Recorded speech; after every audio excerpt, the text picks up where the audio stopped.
Hi, Ike from Groovy Entertainment.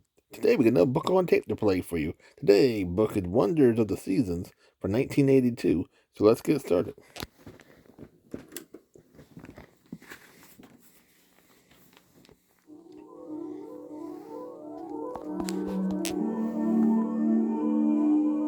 Wonders of the Seasons.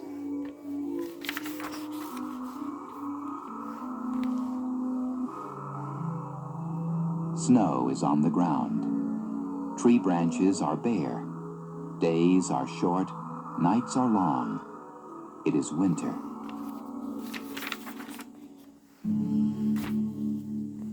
Soon the days grow longer. Tiny green buds appear on tree branches. Yellow daffodils and red tulips burst into bloom. New shoots of grass change gardens from dull winter brown to bright green. It's spring. Insects buzz and hum from leaf to flower. High in a tree, there is a bird's nest hidden by green leaves. In the nest are baby birds. The days are long, sunny, and hot. It is summer.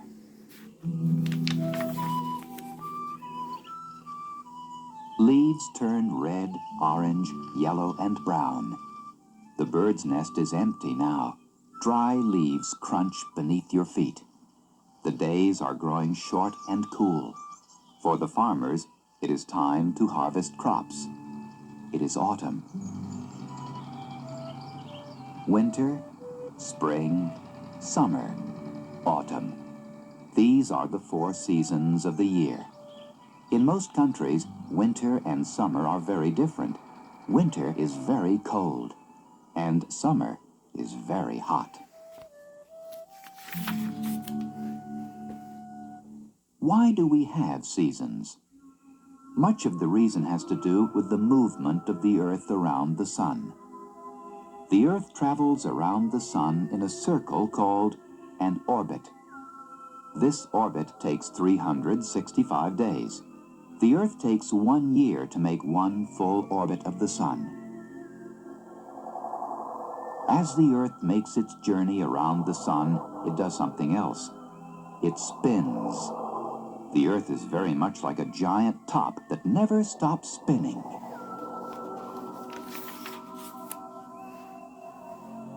Each full spin of the Earth takes 24 hours. For some of those hours, part of the Earth faces the sun. Those hours of light are called day. The rest of the time, that same part of the Earth faces away from the sun. Those hours of darkness are called night. If the Earth did not spin, half of it would have day all the time, and the other half would have night all the time. Nothing can live where it is always night. Almost all plants and animals need light and warmth to live. The Earth leans or tilts as it spins and travels around the sun. We have seasons because the Earth spins and leans. The part of the Earth leaning toward the sun has summer. The part leaning away from the sun has winter.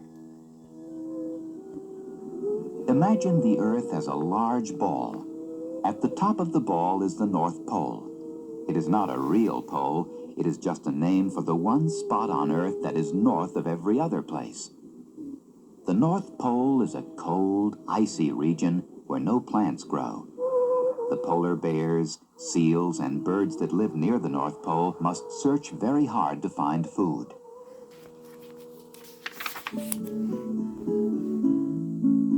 At the widest part of the Earth between the poles is the equator. This imaginary line divides the Earth into 2 equal parts. Everything between the North Pole and the equator is in the northern hemisphere. Some places near the equator are very wet because it rains every day. These places are called jungles.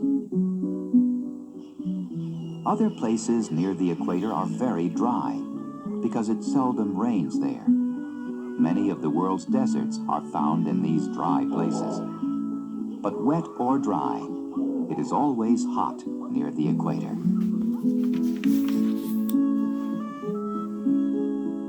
At the bottom of the Earth is the South Pole.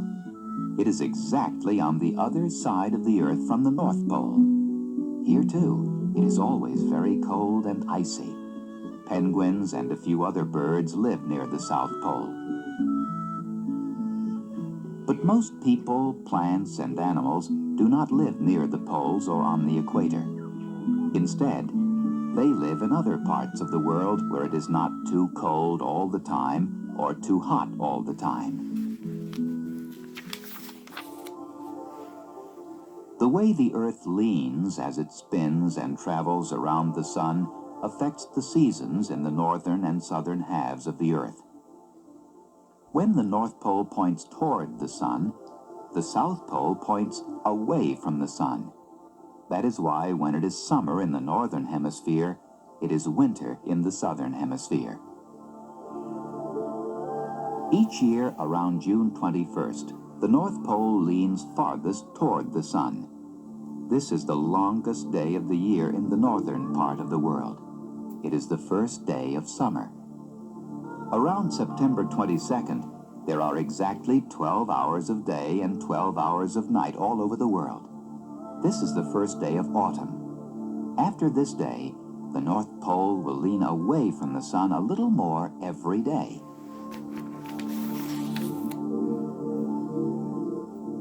Now the days grow shorter in the northern part of the world.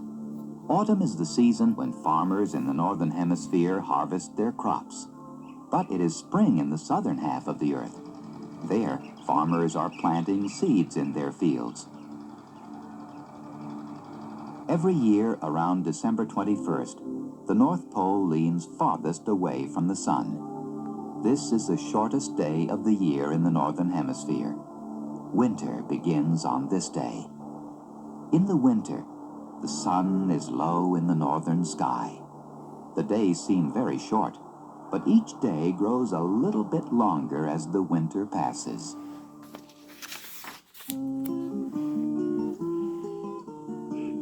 The first day of spring arrives around March 21st. On this day, there are 12 hours of day and 12 hours of night, just as there were on September 22nd, 6 months ago. After this day in March, the North Pole again begins to lean toward the sun.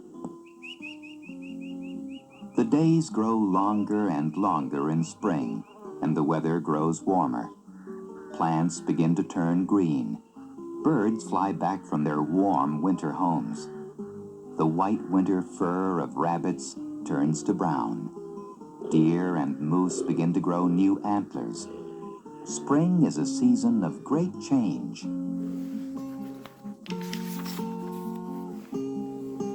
But how do the birds know when it is spring, the time to fly north? How do chipmunks know it is time to come out of their burrows in the ground? How do plants know it is time to sprout? Animals and plants use the sun as a calendar. When it is winter, plants sense that the days are short, less heat and light reach the earth.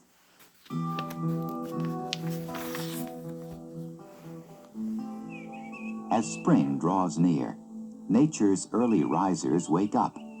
The crocus and snowdrop bloom early. These flowers do not need many hours of sunlight to make them grow. Tulips and roses will not bloom until there are more hours of daylight. Every kind of plant has its own daylight calendar. The magnolia tree flowers long before the apple tree. Some kinds of grass turn green early in the spring. Other kinds do not turn green until June. Animals follow the same sort of daylight calendar. Robins will return to your garden when there are about 12 hours of daylight. The longer spring days tell insects to hatch from their winter shells. Summer is a warm and wonderful time for life.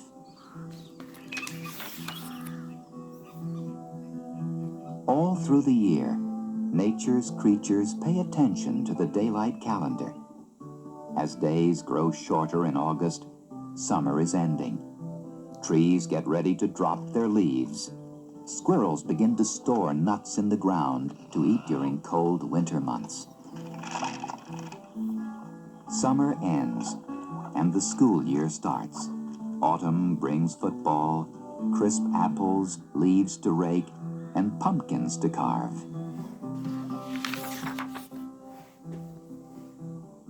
Winter will follow, with snow to shovel and icy ponds to skate upon. But even on the coldest day, spring is drawing closer. And so the seasons come and go. Nature has made sure that each season brings us an exciting, different world.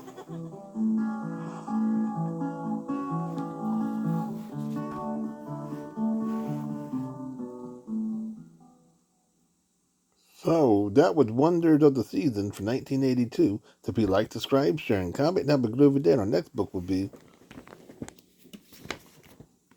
What Makes It Rain? The Stories of a Raindrop.